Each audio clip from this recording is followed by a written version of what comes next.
Welcome back, guys. Welcome back to the channel. My name is Toby and this is Driven in 10. Ooh, let me get some sunlight in here. There we go. All right, guys, so this is going to be a video more like an update of the interior that I've done into for my car, for my 2018 rebuild 2018 rebuild Audi S3.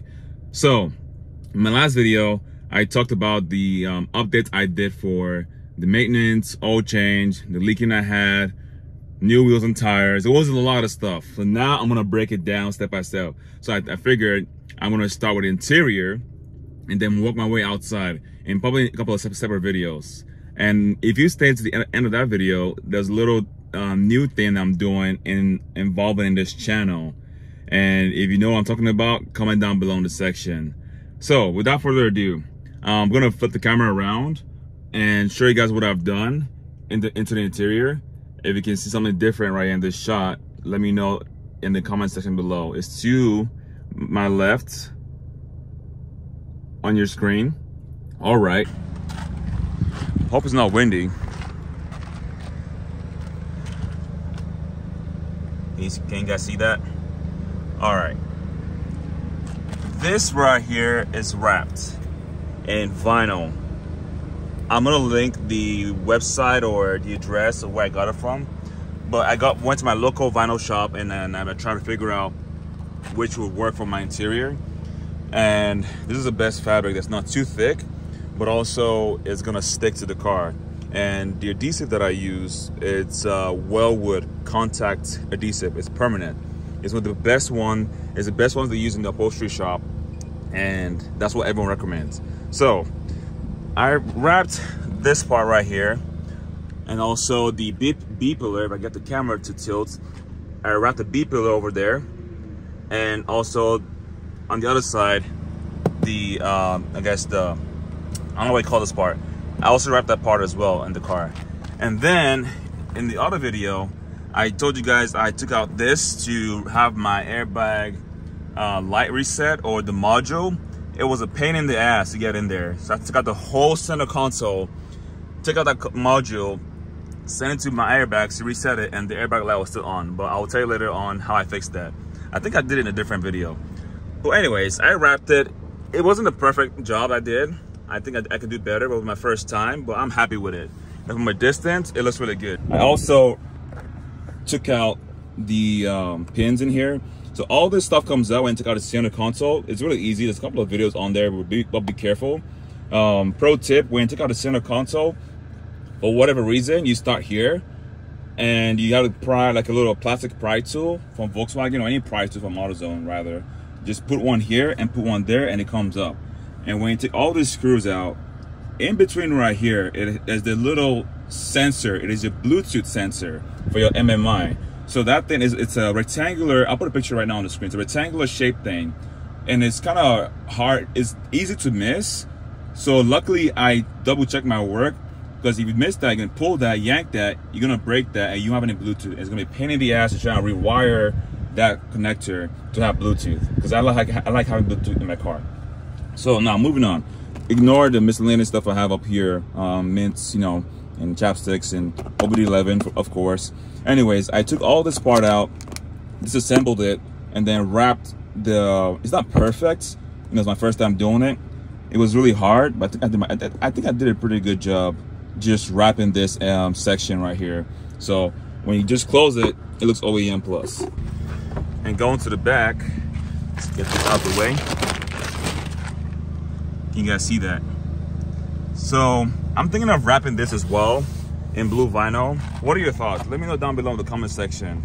I don't want to go too crazy. However, I would like to keep it OEM plus. And if you guys look right here, the AC vent, it's wrapped. And I like that crease in there. It happened by accident, but I do like it. Kind of gives that like a Rolls Royce interior leather, like, you know, wrinkle from the factory look.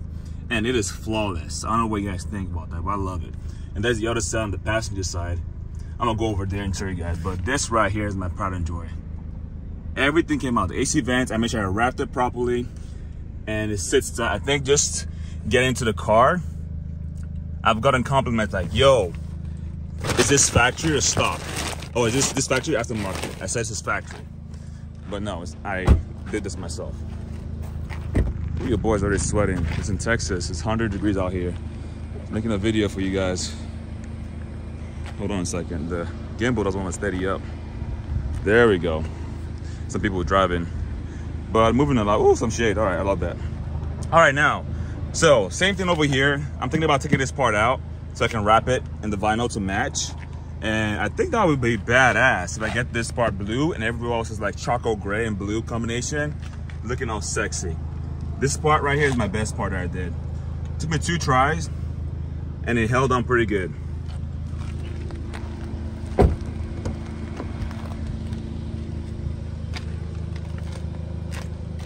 This side looks better than the other side, than the driver's side.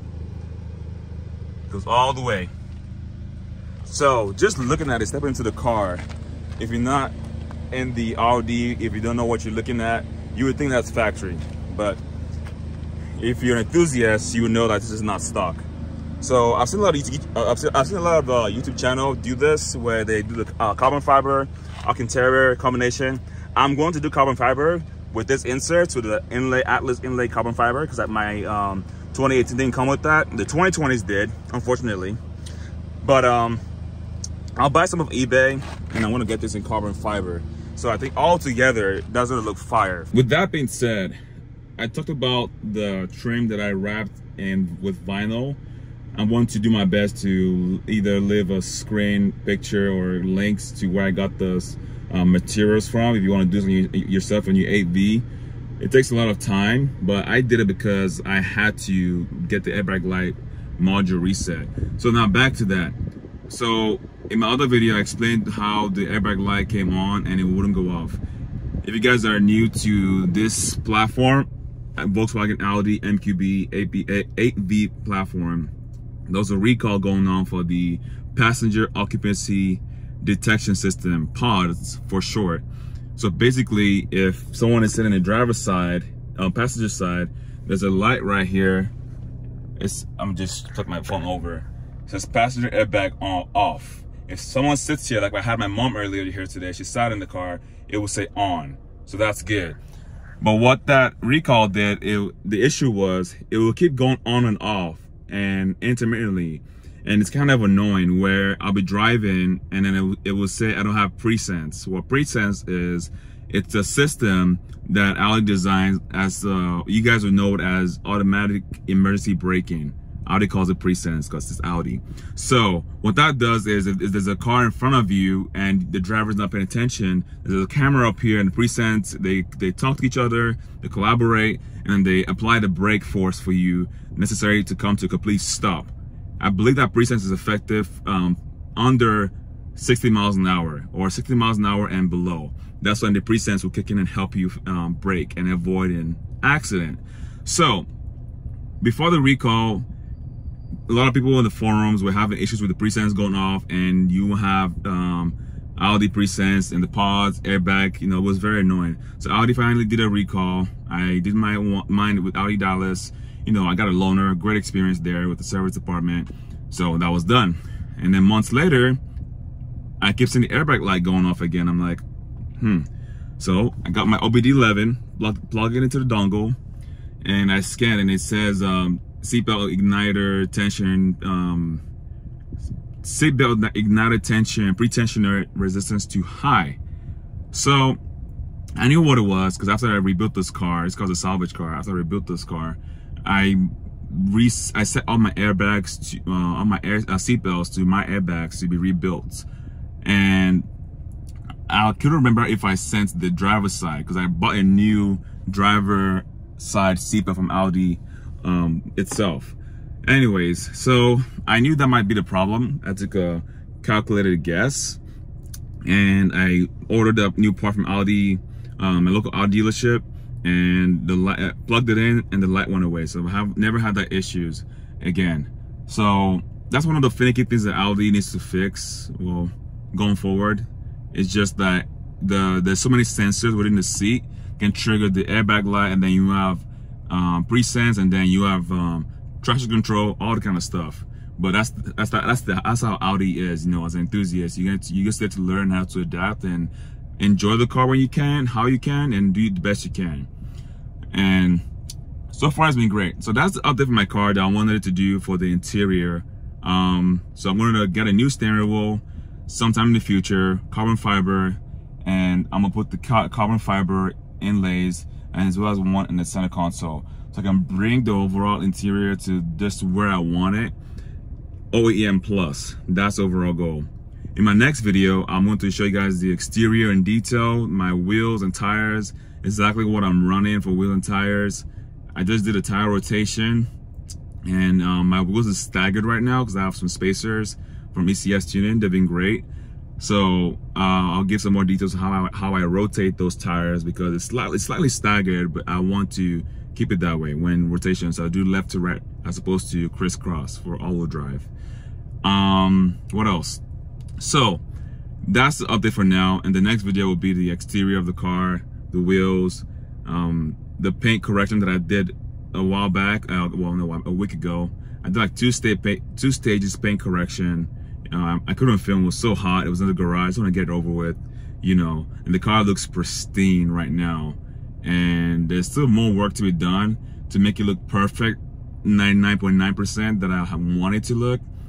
And also for the next video, I had a chat with the previous owner of this car. I will not say her name or whatever that is.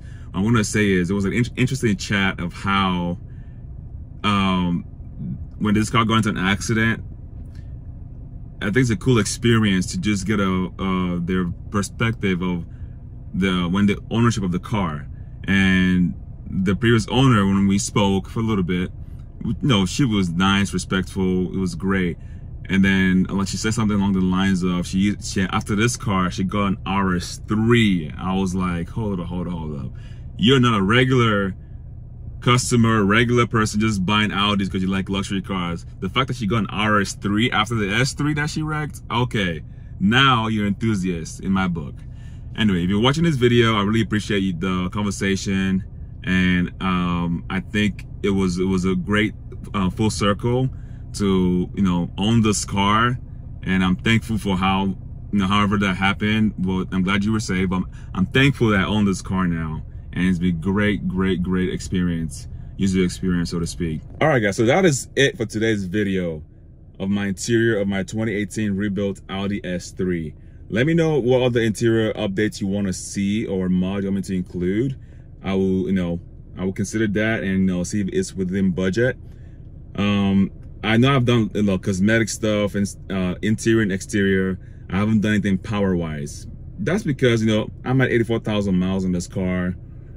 I want this car to be a good daily driver. If anything, I'm just gonna do stage 1, slap a stage 1 tune on it, and replace get a brand new turbo, probably from CTS or some reputable company, and go stage 1 plus, because I want to get a new turbo because it has a high mileage on it.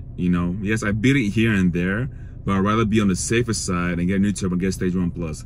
Stage 1 plus would be it for me. I know that's how people say stage 1 and go stage 3, but I know I've had this car for 4 years and I've had a blast just driving it. Maybe my different experience when I get stage 1, I'm like, boy, what was I doing for 4 years and I haven't gone stage 1? But we'll see. We'll see. That's all in the works. Thank y'all for your patience. If you stayed to the end of this video, I love y'all. And as always, peace out and stay driven.